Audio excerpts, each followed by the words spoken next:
Joining us is former Democratic Congressman from Alabama, Artur Davis. Representative Davis, welcome to the John Fredericks Show. We are the conservative voice of Virginia. John, good to talk to you and good to talk to your audience. Okay, Representative, you were an early and enthusiastic supporter of Barack Obama in 2008. In fact, you made a major address in his behalf at the Democratic National Convention in Denver.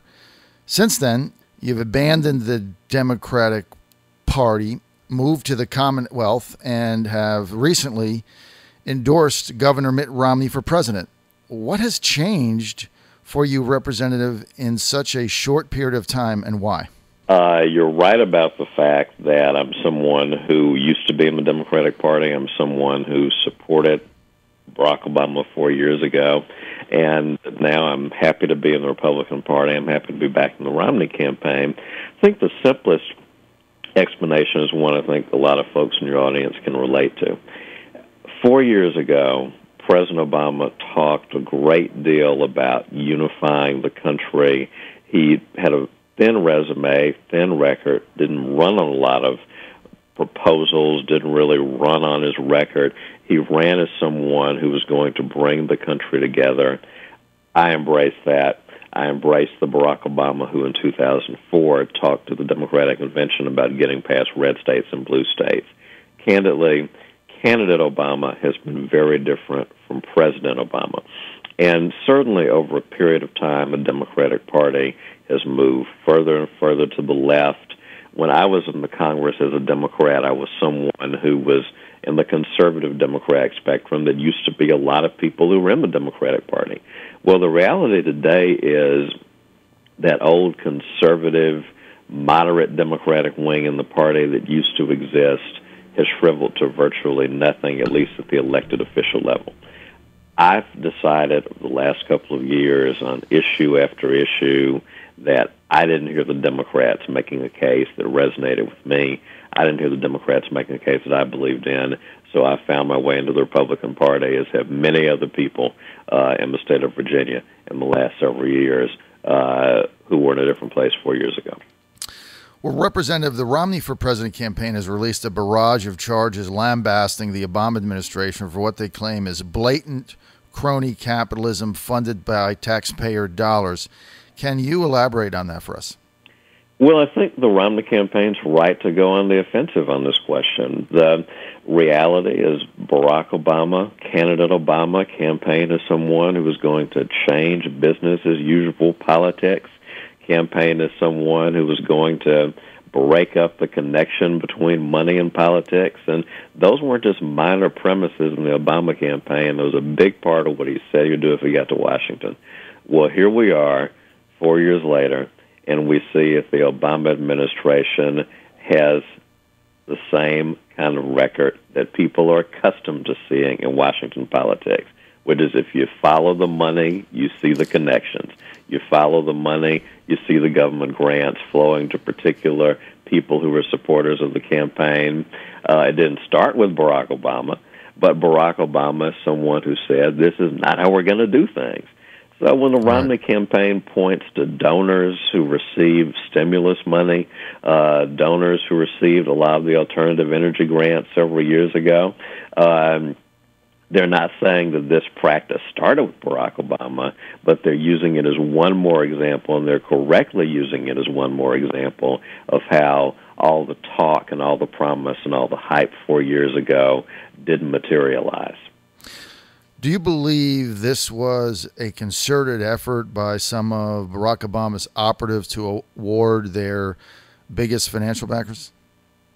Well, again, you have to look at the facts, and you have to look at the fact that there have been several donors in the last few years who've given lots of money to the Democratic Party, who've given lots of money to Barack Obama, and they've done pretty well. Now, if there were a Republican president who had those same patterns and those same connections, and that guy was running for re-election, there's no question Democrats be pointing that out. Right now, Democrats are trying very hard to take any single thing that happened at Bain Capital, which they think doesn't reflect well on the company, and they're trying to suggest that says something about the kind of president Mitt Romney would be. You know, politics is a tough sport. And it's interesting to me when Democrats want to spend a lot of time going after Mitt Romney's business record and all of a sudden think every aspect of the Obama campaign or the Obama presidency ought to be off limits. It's what you saw 4 years ago. 4 years ago, the Obama campaign very aggressively went after every possible thing about Hillary Clinton and Bill Clinton, and then whenever a blow was struck against the Obama campaign, they immediately flinched and said, oh, this is dirty politics, this is politics as usual, we're going to do things differently. The Romney campaign's right to bring these things up, they're right to drive the connections home, and they're right to go on the offensive. Now, President Obama said at a town hall meeting in Cincinnati that Governor Romney's economic and tax plan would cause 800,000 jobs to be outsourced overseas. Is there any economic evidence of this charge whatsoever? It sounds like the kind of made-up numbers you get in campaigns. But let me make one broader point about this. We live in a global economy, and we want companies abroad to invest in the United States. Part of being in a global economy is there are going to be some companies in the United States who, as part of their business model, decide they're going to make investments elsewhere. That's going to be part of what happens in a global economy. And many of those companies, when they decide they're going to expand their footprint elsewhere, they're able to use that capital to do more business operations in the United States. That's not how we want all of our businesses to work, but that is how some of our businesses are going to work. And I think a lot of people in your audience recognize that when you have an administration that sits there and decides that we're going to reject whole parts of the American business model, that's very different from the Democratic Party that I used to know in the 1990s. Very different from the Democratic Party of Jack Kennedy or LBJ, who tried very hard to build up businesses in this country and to grow businesses so the economy could grow. We have, for the first time, an administration and a Democratic Party that seems to believe that major parts of the business model in this country are flawed. You had the president a few days ago tell a group of small business people that you didn't really start these businesses, you just think you did. Government more or less did this for you. Well, that's not how we normally talk about business and how we normally talk about business development in this country.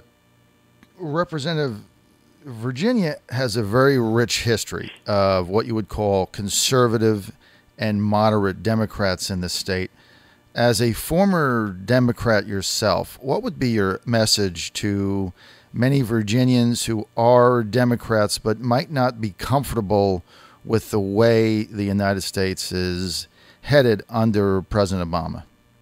Well, my message to them, and frankly, they're doing this on their own without needing to get a message from me, but my message to them is that there's another home for them.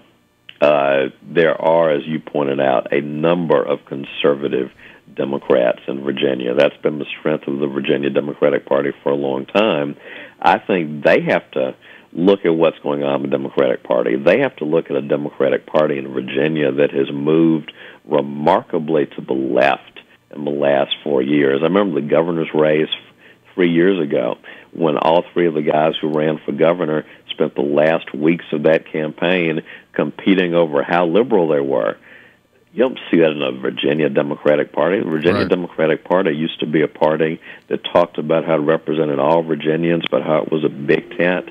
And now you saw these guys, Deeds and Moran and McAuliffe 3 years ago, bending over backwards trying to talk about how far to the left they'd gone.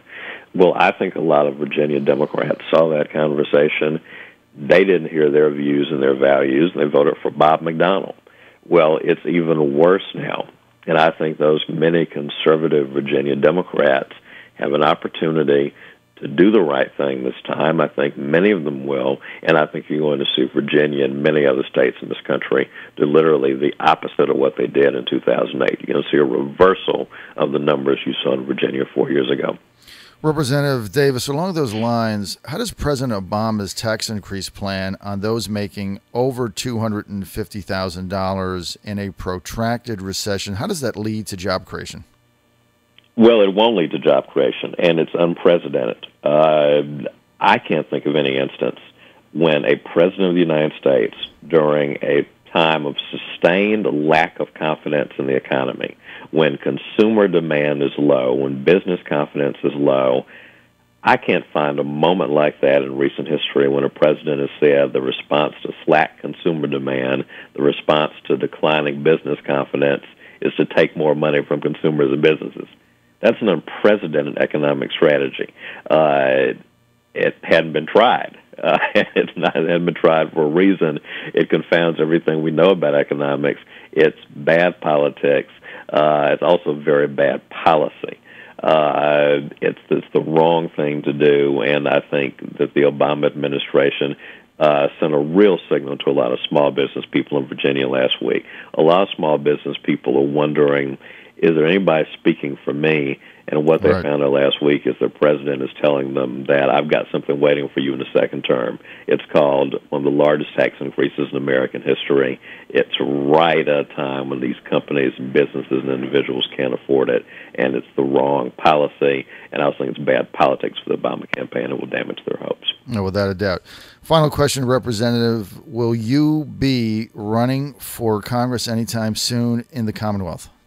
Oh, I don't have any immediate plans to run for anything. I've had people talk to me about looking at various offices. That'll sort itself out in the next few years.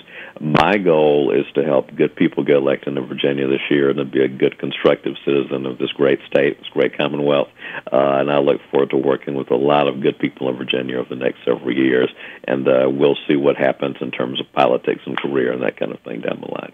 Okay, Representative, we appreciate your time on our show today. We will definitely have you on again. Thank you, sir. Take care. Good luck to you.